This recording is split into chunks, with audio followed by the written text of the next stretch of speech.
Hey guys, Aaron from Cinegrams here. Today I'm going to show you how to import and use your LUTs. I will be using DaVinci Resolve today, but don't worry. If you use any other software, there will be a written instructional guide included with your purchase. Importing your LUTs is usually the super easy part, no matter what software you use. But today, I want to focus more on the actual grading process and how to get the most out of our LUTs. So, DaVinci users. Once you've loaded up, click this little gear icon at the bottom right.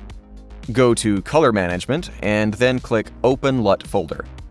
Then you'll just simply want to drag and drop the LUT folders in here, like so. That's it. Now you just need to reload the program. Once you're in again, go ahead and click the Color tab. At the top left, you'll see LUTs. Click that and your LUTs should appear here. So let's get into the actual grading process. For our first example, this particular clip was shot on a Red Raven. Since our LUTs are designed for Rec. 709, we'll first have to convert this footage. There's two ways to do this. In this first example, I'm going to show you the cheat way. Full disclaimer, this method will not precisely map your log footage to the Rec. 709 color space. But this is for the people out there who care more about speed than accuracy. And in all fairness, the average person is probably not going to notice these inaccuracies. So all I'm going to do for this method is drag up the contrast, lift up the midtones, and pull back the pivot slightly. And we pretty much have an image that's acceptable as a starting point. I'll create a new node and start scrolling through looks. They look pretty cool off the bat, but I think for this example, we'll go for a classic Ridley Scott Blade Runner look. As you can see, it's a pretty decent starting point, and it only took one click. I'm gonna now show you how to tweak things. So this is a reference from Blade Runner, and we're not too far off the look. In this particular clip, it seems the overall intensity of the blue is ever slightly too much, so we're just gonna dial this back. On DaVinci, click this little icon here. Then all you want to do is drag back the gain under key output. Remember, if a look is ever too strong for your liking, then you can always tone it down by doing this. Now the only thing we're missing is a bit of warmth in the highlights. To solve this, I'll simply go to Gain and drag the wheel towards yellow. I'll balance this out slightly by making the midtones a little cooler, and then make some other minor tweaks.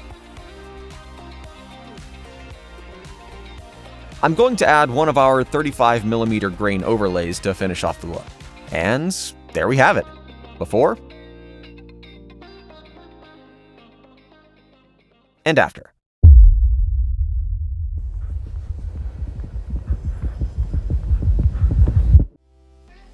In this next sample, I'm going to show you how to convert your footage properly, which is the method we would always recommend the most. If you use DaVinci, you'll have the most inbuilt flexibility when it comes to this.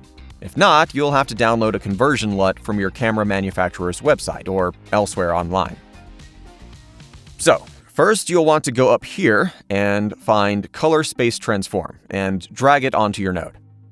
The clip was shot on a Canon C200, so we'll select Canon Cinema Gamut and Canon Log 2 up here. There's definitely too much saturation in this, so I'll just dial that back slightly down here. And so far, that's a pretty accurate conversion. Next, create a new node and just scroll through some looks. Remember, although sometimes it may be a one-click solution, most of the time you should be making adjustments for the best results. I'll use this as a perfect example. As you can see, this LUT doesn't look great off the bat. You might think, nah, this one sucks, and move on. But you should never dismiss a LUT just because it looks initially bad. Ask yourself why you think it looks bad. The obvious reason here is because it's disgustingly orange. How can we combat this? Well, a super simple way would be to do the opposite. In this case, you would tame the orange by adding more of the opposite color. So I'll shift the global wheel towards the blues. I'll finish off with a few adjustments.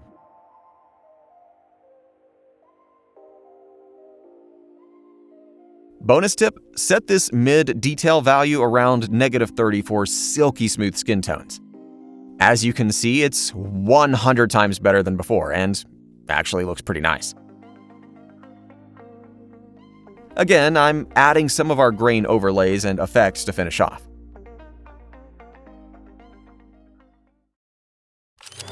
Can't make a promise, but I do my best. 25 sitting on 25 racks. Just got started, no, we ain't done yet. But a new crib, that's a goddamn flex. I hope this has been helpful anyway. I'll just do one last super quick example for you guys. Let's say I'm in a rush. I have a deadline and I've left things to the last minute, as always. Maybe my client wants to see the final product right now. Step 1, convert to Rec 709, or add contrast and give things a lift. Step 2, pick a LUT.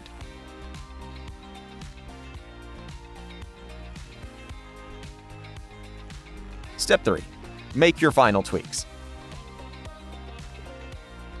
And done. I hope you enjoyed this tutorial and found it helpful. If you have any questions or need any help, feel free to drop us an email. Happy editing!